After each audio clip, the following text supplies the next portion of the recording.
बार आप लोग कर लो, बहुत सारी चीजें आपको सीखने को मिलेंगी। इसको मैं यहां से हटा रहा हूं। यहां पर एक तरीका और क्या हो सकता है, इसका क्वेश्चन छोड़िए, जब भी 2 इयर्स के लिए सीआई और एसआई का डिफरेंस वाला क्वेश्चन है, difference between CI and SI for 2 years, 2 साल के लिए, डिफरेंस को हम लोग डी से डिनोट कर रहे हैं। याद रखना डी का जो फॉर्मूला होता है पी इंटू आर अपॉन 100 का स्क्वायर, ये डिफरेंस वाला फॉर्मूला होगा। और यदि यही क्वेश्चन 3 साल के लिए अगर आ जाए, 3 इयर्स, सीआई के जब मैं एसएससी के जब मैं बैचेज पढ़ाता हूं उनमें सारे फॉर्मूले मैं बताता हूं कहां से आया, लेकिन रेलवे वाले स्टूडेंट्स के लिए चीजें इंपॉर्टेंट नहीं है कि कहां से बनते हैं ये फॉर्मूले, आप लोग सिर्फ इनको याद कर लीजिए। और याद भी कैसे करना है, बार बार काम में लोगे, बार बार काम में लोगे, बार बार काम में लोगे, अपने आप चीजें आप लोगों को याद होंगी। अब बात अपने पास ये है कि ये फॉर्मूला मैंने आप लोगों को क्यों समझाया है, एक चीज आप लोग ध्यान रखना।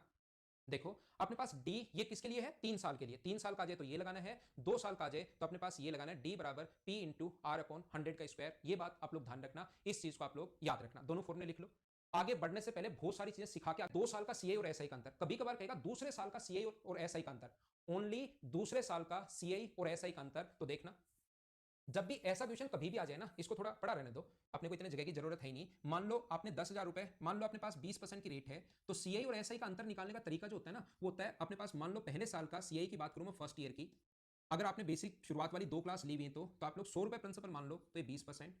अगर मैं सेकंड ईयर की बात करूं तो अपने पास 20 तो होता ही होता है, इसका 20%। तो इससे पहले कितनी बार ब्याज मिल चुका है, तो आप कहोगे एक बार, इससे पहले एक बार ब्याज मिल चुका है, तो इसका 20% कितना होगा, 4। अगर वो बोलता है ओनली मूलधन पर ब्याज लगता है, तो इसको बोलते हैं हम लोग एसआई, इस चीज को हम लोग बोलते हैं एसआई। ये पूरे की अगर मैं बात करूं तो ये है अपने पास सीआई कंप्लीट, अगर बात करूं 20 20 और 4, और ये सीआई और एसआई का अंतर है। और कभी भी अगर वो ये कहे कि दूसरे साल का अगर सीआई और एसआई का अंतर, ओनली दूसरे साल का सीआई और एसआई का अंतर, तो ध्यान रखना वो ये वैल्यू होती है, ओनली दूसरे साल का सीआई और एसआई का अंतर पूछे तो, यानी 20% का 20%।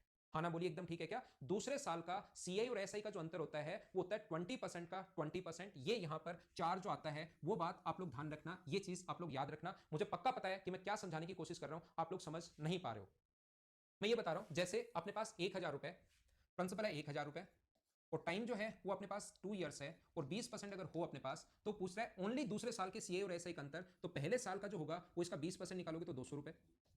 सेकंड ईयर की अगर मैं बात करूं, दूसरे साल की अगर मैं बात करूं, तो सबसे पहले जो मूलधन पर लगता है वो तो होता है एसआई, तो 200 रुपए तो होगा ही होगा। इससे पहले कितनी बार ब्याज मिल चुका है, तो आप कहोगे इससे पहले एक बार ब्याज मिल चुका है, तो 200 का जब 20% निकालोगे तो मुझे बताइए क्या वो 40 रुपए आएगा क्या, तो दूसरे साल का अंतर कितने रुपए है, अपने पास 40 रुपए है। तो मैं आपको यह बताना चाह रहा हूं 20% का अपने पास 20%, या तो इसका फ्रैक्शन कर लेना 1/5 का 1/5। जब कभी भी ये लिखे कि दूसरे साल का सीए और एसआई का अंतर बताओ, तो इसका अपने पास 20% का 1,000 के 2 बार कर लेना डायरेक्ट, आपको इतना टाइम लगाने की जरूरत नहीं है। 20% का 20%, तो 20 से कट गया 5 बार, 20 से कट गया 5 बार, 25 से 4 बार, और 40 रुपए जल्दी आंसर आ जाएगा। जैसे लिखा हुआ है 10,000 रुपए का, और अपने पास 16% की रेट से दूसरे साल के सीए एसआई का अंतर बताओ, ओनली 2 साल का नहीं, दूसरे साल के सीए और एसआई का अंतर बताओ। तो 10,000 रुपए का आप लोग पहले 16% निकाल लेना, जो आए उसका फिर से 16% निकाल लेना, तो आप लोगों का टाइम बचेगा। आंसर कितने रुपए आ गया, 256 रुपए, आंसर जल्दी आएगा। तो दूसरे साल का पूछे तो ये मत सोचना कि यार ये क्वेश्चन तो टफ हो गया, वो क्वेश्चन ज्यादा आसान और होता है, ज्यादा आसान और होता है।